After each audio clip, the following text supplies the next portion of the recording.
नमस्कार। कार्यक्रम अलगधारमा यहाँलाई हामी हार्दिक स्वागत गर्छौँ दर्शकवृन्द। आज हामी राष्ट्रिय सरकारको चर्कोदो बहसको सान्दर्भिकता केलाउने प्रयत्न गर्छौँ। त लागौँ आजको प्रस्तुतितर्फ।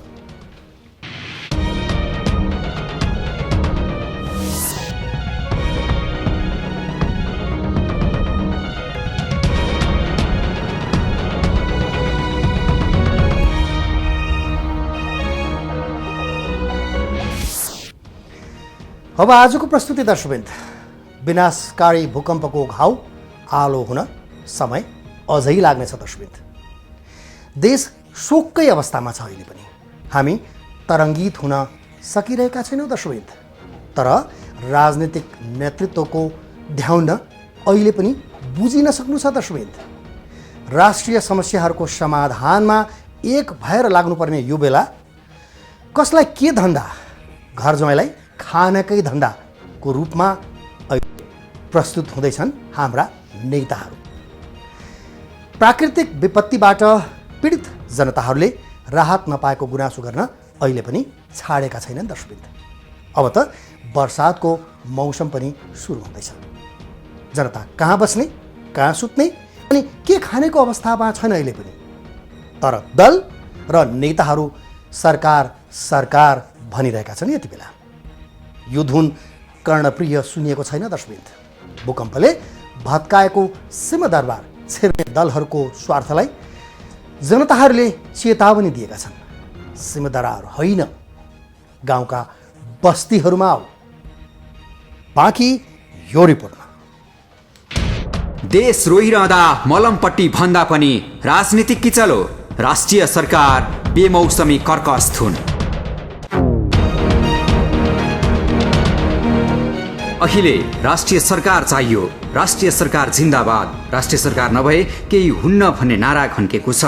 राष्ट्रिय सरकार टाढाबाट मात्र कर्णप्रिय लाग्ने धुन हो। राष्ट्रिय सरकारको हलभित्र छिरेपछि त्यो सहनै नसकिने गरी कर्कस लाग्नेछ। सबै मूल पार्टी मिलेर सरकार बनाउनु लोकतन्त्रमा जायज होइन भन्ने माओवादी अध्यक्ष प्रचण्ड र नेता बाबुराम भट्टराईलाई पनि थाहा नभएको विषय होइन यो। सत्तामै रहेको एमालेलाई पनि खाइपाई आइरहेको घाँसको शैली फेर्न चुनौतीपूर्ण नै लागेको हुन सक्छ। अत्यन्त गम्भीरताका साथ यो सङ्कटलाई हामीले समाधान गर्ने उपायतर्फ हामी लाग्नुपर्दछ। सामान्य प्रकारको घटना छैन र देशलाई परेको सङ्कट सामान्य किसिमको छैन। यो अत्यन्त असामान्य र सिँगै राष्ट्र एक भएर सिँगै राष्ट्रका हाम्रा अनुभवहरू, हाम्रा बुद्धिहरू, हाम्रा ल्याकत औकातहरू, हाम्रो शक्ति र सामर्थ्यलाई एकीकृत गरेर नै यो राष्ट्रको माथि आइपरेको समस्यालाई सङ्कटलाई हामीले समाधान गर्न सक्छौँ भन्ने गम्भीरता जरुरी छ जस्तो मलाई लाग्छ। अनि सरकारको नेतृत्व गरिरहेको पार्टी काङ्ग्रेस र प्रधानमन्त्री सुशील कोइरालालाई पनि यत्रो विपत्तिमा हस्याङ फस्याङ गरे पनि जस नपाएकोमा मन कुडिएको प्रष्टै देख्न सकिन्छ। मुलुकलाई अहिले हामीले गर्नुपर्ने दुईटा र तीनटा काम मात्रै हुन्। एउटा हामीले संविधान सभाको मार्फत संविधान दिनुपर्ने काम हो। तर भूकम्पका कारणले त्यो पनि केही समयका लागि स्थगन भएको छ, सधैँका लागि होइन। र दोस्रो कुरा, भूकम्पले देश अहिले छेद विच्छेद भएको छ। अरबौँ खरबौँको सम्पत्ति ध्वस्त भएको छ। काठमाडौँका रूपमा छैन। सिंहदरबारदेखि काष्ठमण्डपदेखि 55 झ्याले दरबारसम्मदेखि सम्पूर्ण भक्तपुरसम्म ध्वस्त भएको छ र पुरानो काठमाडौँ छैन। गाउँमा जाऊ कुनै पनि घरहरू बस्न लायक छैन। 14 जिल्लादेखि अरू जिल्लाहरूमा त्यस्तै अवस्था छ। हजारौँ 8 लाख घरधुरी त ध्वस्त भयो भन्ने छ। जनताको ध्यान अहिले केमा छ भन्नुहुन्छ भने बर्सातमा अझ ठुलो क्षति हुन्छ, यसलाई बचाउनका लागि सरकार लागोस् भन्ने छ। हामी 1-1.5 महिना भयो सरकारले भलै राम्रा कामहरू गर्न नसकेर पाल पनि पुर्याउन नसकेको एउटा पक्ष होला। तर सरकार परिवर्तन गर्ने नाउँमा न जनताले राहत पाउने, न पुनर्निर्माणको व्यवस्था हुने, न जनतालाई पुनर्स्थापना गर्ने, न संविधान बन्ने। ध्वस्त भएका संरचना त ध्वस्त भयो भने बाँकी रहेको सरकार पनि ध्वस्त गराउने कामतिर मात्रै लाग्यौँ भने हुँदैन। यस्तो बेला राष्ट्रिय विपत्तिको शोक मनाइरहँदा समस्याहरूको प्राथमिकता बनाएर समाधान गर्नुपर्ने बेलामा बेमौसमी बनेर बजिरहेको राष्ट्रिय सरकारको नारा सायदै जनतालाई कर्णप्रिय लागिरहेको छैन। यो चर्चा भन्दा पनि बरु राज्यको चरित्र परिवर्तन र पुनर्निर्माणको काममा स्थानीय स्तरमा संयोजन गर्न र जवाबदेही वहन गर्न नागरिकद्वारा निर्वाचित स्थानीय सरकार अहिलेको सबैभन्दा आवश्यकता खड्कियो। मोर्चामा 30 वटा पार्टी छ। सबैको अवधारणा एउटै होइन। हामीले गणतान्त्रिक मोर्चा जब बनायौँ हामीले 7 पार्टीको माओवादीसँग, त्यो बेला पनि हाम्रो अवधारणामा संविधान नबनाई सरकारमा कोही पनि जानु हुँदैन भन्ने थियो। मधेसी मोर्चा 8 पार्टीको बन्दाखेरि पनि संविधान नबनाइकन सरकारमा जानु हुँदैन भन्ने सबैको प्रतिबद्धता हो। त्यो प्रतिबद्धता आज न गणतान्त्रिक मोर्चाबाट कहीँबाट तोडेको छ, न मधेसी मोर्चाले तोडेको छ। अब व्यक्तिगत पार्टी आफ्नो स्वतन्त्र छ, कसैले केही कुरा गर्छ भने त्यो आफ्नो ठाउँमा हो। आत्मविश्वास दह्रो भएको प्रतिपक्षी हुँदो हो त ए माओवादीले अहिले काङ्ग्रेस एमालेको निन्द्रा हरण गरिसक्थ्यो। परिवर्तनको यो अवसर आत्मसात गरेर आफू बदलिन सक्थ्यो। भोलिका लागि आफूलाई तयार पार्न पनि सक्थ्यो पर्खिरहेको सरकारका रूपमा। तर ए माओवादी त भूकम्प गएपछि मात्र होइन, भूकम्प जानु अघि नै राष्ट्रिय सरकारमा जान चाहन्थ्यो। गत माघ 8 गते संविधान जारी गर्ने बेला राष्ट्रिय सरकार बनाउनु पर्ने उसको मनसाय सार्वजनिक भएकै हो। अहिले भूकम्पले ऊ र उसका नेतालाई खप्नै नसक्ने गरी उत्साहित मात्रै बनाएको हो। यसले 30 दलीय मोर्चामा नै उथलफुथल ल्याउने गरी तरङ्ग मचाएको छ। मैले हेर्दाखेरि कसैको पार्टीले सरकारमा जानु भन्ने निर्णय गरे होइन, कसैको। तर जाने तयार भएको पनि केही पार्टी देखिन्छ। अब त्यो पार्टीगत निर्णय भएको कहीँ पनि सार्वजनिक भएको छैन। जुन अवधारणा मैले भने गणतान्त्रिक मोर्चा र मधेसी मोर्चाको, त्यसमा परिवर्तन पनि भएको छैन। त्यस कारणले अहिले अस्ति पनि प्रचण्डजी अहिले 30 पार्टीको संयोजक हुनुहुन्छ र उहाँले सबैलाई आश्वस्त के गर्नुभयो भने कि बिना संविधान निर्माणको हामी सरकारमा जाँदैनौँ भन्ने यो मेरो प्रतिबद्धता हो। र आज पनि उहाँले के भन्नुभयो भने विभिन्न अप्सन आइराखेर छ, सङ्घीयतामा पनि र निर्वाचन प्रणालीमा पनि विभिन्न अप्सन आए पनि कुनै कुरामा अहिले निर्णय भएकै छैन।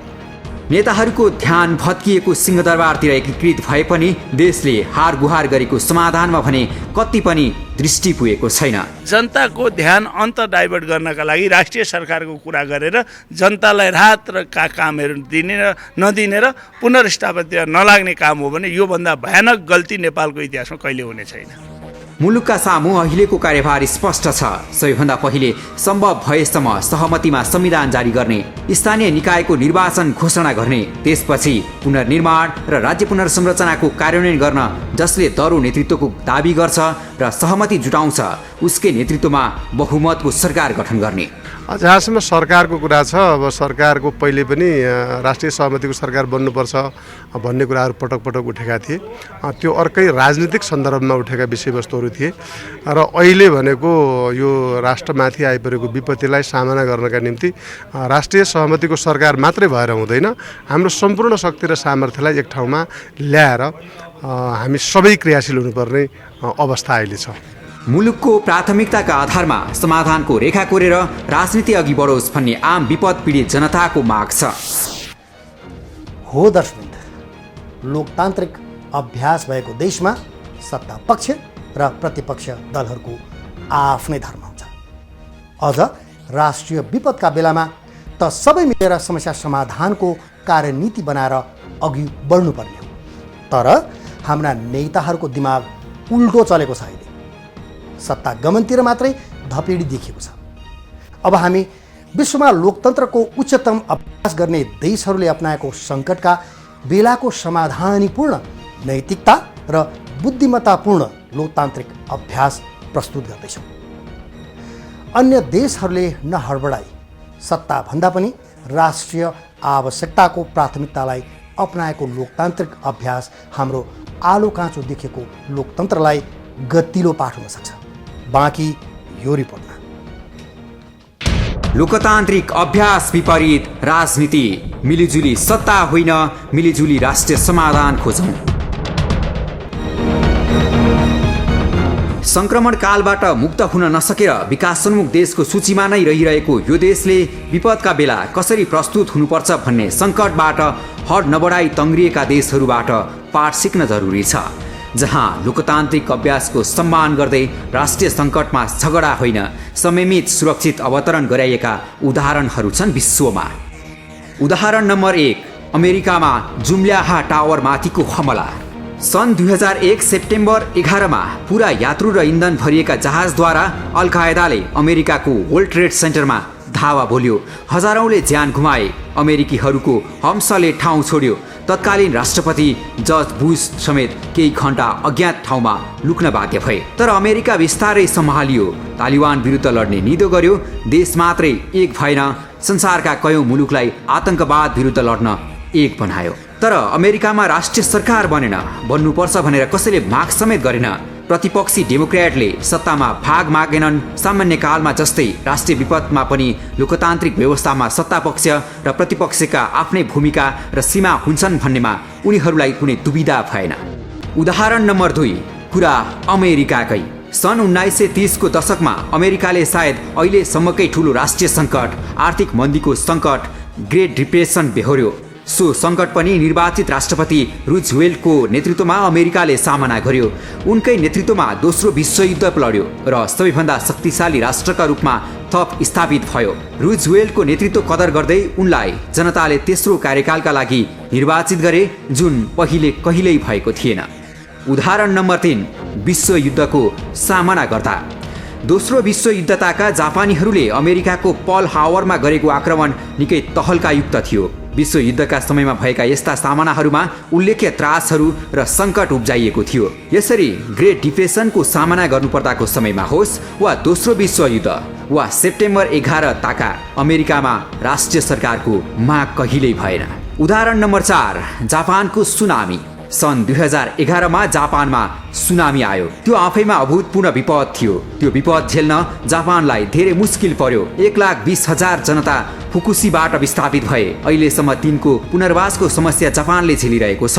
तर हाम्रो जस्तै संसदीय व्यवस्था भएको जापानमा न प्रतिपक्षी पार्टीले, न सर्वसाधारण नागरिक वा प्रेस र नागरिक समाजले नै राष्ट्रिय सरकारको माग गरे। जापान भूकम्पसँग लड्न सबैभन्दा सक्षम मुलुक हो। केही दिन अघि जापानमा आएको 7.8 रेक्टर स्केलको भूकम्पमा एकजनाको पनि ज्यान गएन।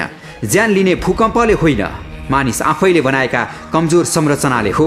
त्यत्रै भूकम्प हामी कहाँ आउँदा झन्डै 9,000 जनाले ज्यान गुमाए। उदाहरण नम्बर 5, छिमेकी देशको गुजरातलाई पनि हेरौँ। धेरै टाढा जानै पर्दैन। भूकम्पपछि चमत्कारिक पुनर्निर्माण गरेको भनी केही साता यता नेपाली प्रेसमा चर्चित भारतको गुजरातलाई हेरे पुग्छ।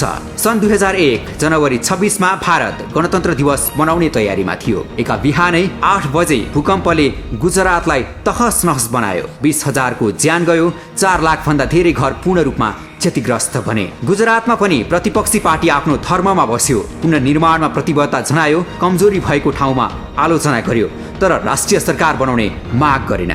बरु आलोचना बढ्दै गएपछि बिजेपीले नै भूकम्प गएको 1 वर्षभित्रै मुख्यमन्त्री केशुभाइ पटेललाई हटायो र नरेन्द्र मोदी गुजरातको नयाँ मुख्यमन्त्री बने। मोदीले पुनर्निर्माणको बागडोर मात्रै राम्ररी सम्हालेनन्, गुजरातलाई भारतको आर्थिक मानचित्रमा स्थापित गरे। गुजरात भारतको सबैभन्दा धनी राज्यमा स्थापित भयो। मोदी 3 पटक मुख्यमन्त्री र अहिले देशकै प्रधानमन्त्री चुनिए। लोकतन्त्रको सुन्दरता नै हो यो व्यवस्थामा नागरिक सामु जहिले पनि 2वटा सरकार हुन्छन्, सत्तासीन र पालो कुरिरहेको सरकार। लोकतान्त्रिक व्यवस्थामा नागरिकमा जहिले पनि छनौटका लागि विकल्प कायम हुन्छ। सत्तासीन पार्टीले राम्रो काम गर्न नसके आउने चुनावमा नागरिकहरूले प्रतिपक्षीलाई मौका दिन्छन्। राम्रो गर्ने प्रतिस्पर्धामा पार्टीहरू खारिन्छन् र प्रतिपक्षीले जहिले पनि सत्तापक्षलाई दबावमा राख्छन् भन्ने विश्वास नै लोकतन्त्रको चुरो हो। अब संविधान जारी नगरिकन राष्ट्रिय सरकारको कुरा गरियो भने संविधान कहिले फेरि जारी हुन सक्दैन। सत्ताको खेलमा हामी लाग्नु हुँदैन। को प्रधानमन्त्री बन्ने, को मन्त्री बन्ने, कसको फोटो कहाँ राख्ने भन्ने चर्चाको विषय होइन। हामीलाई चाहिएको लोकतान्त्रिक संविधान हो, जनताको संविधान हो, हिमाल पहाड तराईको संविधान हो, सम्पूर्ण नेपालको संविधान हो, सबै बस्ने र अट्ने संविधान हो। त्यो सँगसँगै अहिले ध्वस्त भएको मुलुकलाई निर्माण गर्ने दायित्व पनि हाम्रो हो। सरकारका नाउँमा सबै कुराहरू ध्वस्त पार्ने गर्नु हुँदैन र जनताको ध्यान अहिले जनतालाई आहत भएका जनतालाई राहत दिनुको बदला सरकार परिवर्तनका खेलमा नेताहरूले भाषण गरे भने यहाँभन्दा नालायक नेताहरू केही छैनन्, कुर्सीका खेलमा लाग्यो भन्ने मेसेज जान्छ। संविधान नदिकन सरकार परिवर्तन गर्नु हुँदैन र संविधान पहिला संविधानका सबै कुराहरू एउटा निश्चित एजेन्डासहित हामी तयार हुनुपर्दछ र त्यो सबै तयार भएपछि मात्रै जानुपर्छ। नभएदेखि नेपालको इतिहासमा सरकार परिवर्तन हुन्छ, संविधान पनि बन्दैन, जनताले फेरि पुनर्निर्माण र पुनर्स्थापन राहत पनि पाउँदैन। अनि यसलाई सरकार परिवर्तन गर्ने भन्ने अर्थमा बुझ्नु हुँदैन। सँगै राष्ट्र एक ठाउँमा उभिनुपर्छ भन्ने सिलसिलामा त्यस क्रममा राष्ट्रिय सरकारको पनि विषयवस्तु उठ्नुलाई असान्दर्भिक भन्न मिल्दैन र अन्यथा भन्न पनि मिल्दैन। तर मूल रूपमा चाहिँ राष्ट्रिय रूपमा आइपरेको विपत्तिलाई सामना गर्नका निम्ति एक भएर अगाडि जाने कुरा चाहिँ प्राथमिकतामा पर्छ र त्यसमा तपाईँले भने जस्तै त्यसभित्र समयमै संविधान बनाउने र जे जति संविधानका विवादित विषयवस्तुहरू छन् ती विवादित विषयवस्तुहरू अनावश्यक प्रकारका छन्। अब यस्तो सङ्कट देशमा आइरहेको बेलामा अनावश्यक प्रकारका कुरामा झन्झट लडाइँ झगडा गरेर बस्ने हामी समयमा छैनौँ। लोकतन्त्रको चुरो भुजेका प्रतिपक्षीले राष्ट्रिय सरकारको कुरा उठाउँदैनन्। अमेरिकामा उठाएनन्, जापानमा उठाएनन्, गुजरातमा पनि उठेन त्यो कुरा। विपदको बहानामा सरकारमा जान पाए हुन्थ्यो भन्नेहरूमा उनीहरूको दिमाग चल्यो भन्ने पनि सोच्न सकिन्न। काम कुरो एकातिर कुम्लो बोकी ठिमीतिर भने झैँ जनताको मनमा गढेको त्रास हट्न नपाउँदै राष्ट्रिय एजेन्डाहरूको सम्बोधन गर्ने सङ्कल्पलाई बिर्सदै फेरि सत्ता सत्ता भन्ने हो भने भत्किएको त्यो सिंहदरबारले पनि फेरि कुरी कुरी भन्ने छ। जुन कुरा अमेरिका, जापान र भारत जस्ता वयस्क लोकतन्त्रमा वर्जित छ त्यो कुरा हाम्रोमा पनि अमान्य नै हुनुपर्छ। लोकतन्त्रले लिक समात्ने त्यसपछि मात्रै हो।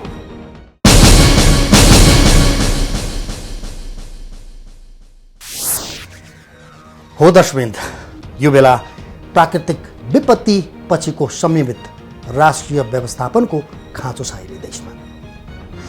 भूकम्पपछि वर्षातसँगै अब पहाडी भेगमा पहिरो र तराई क्षेत्रमा बाढीको जोखिम अझ भयावह छ भन्ने विश्लेषण गरिएको छ। यति बेला यतातिर पहिलो ध्यान जानुपर्छ सरकारको। अनि वर्षौँदेखिको सङ्कल्प संविधान निर्माणको दुखेको घाउमा मलम लगाउन ढिला गर्नुहुन्न र खड्किएको विषय स्थानीय निर्वाचन गरेर सिंहदरबारदेखि कन्दरासम्म बस्तीहरूसम्म पनि लोकतान्त्रिक अभ्यासको महसुस गराउन सक्नुपर्छ। दर्शकवृन्दहरूलाई जानकारी गराउँ कि अलगधारलाई सम्पर्क गर्न 400653 छ, जुन हाम्रो कार्यालय समयमा बिदाको दिन बाहेक यहाँले सम्पर्क गर्न सक्नुहुन्छ। यदि कुनै पनि बेला मोबाइलमा सोझै सम्पर्क गर्न चाहनुहुन्छ भने हाम्रो मोबाइल नम्बर हो 9802002006। यदि यहाँहरू फ्याक्स गर्न चाहनुहुन्छ भने हाम्रो फ्याक्स नम्बर हो 4432-707। यदि यहाँहरू इमेल गर्न चाहनुहुन्छ भने alagdhar@imagechannels.com हाम्रो इमेल एड्रेस हो। alagdhar@imagechanel.com। हस्त आजको हाम्रो अलगधारको प्रस्तुति यति नै। अलगधारको सम्पूर्णलाई बिदा दिनुहोस्। नमस्कार।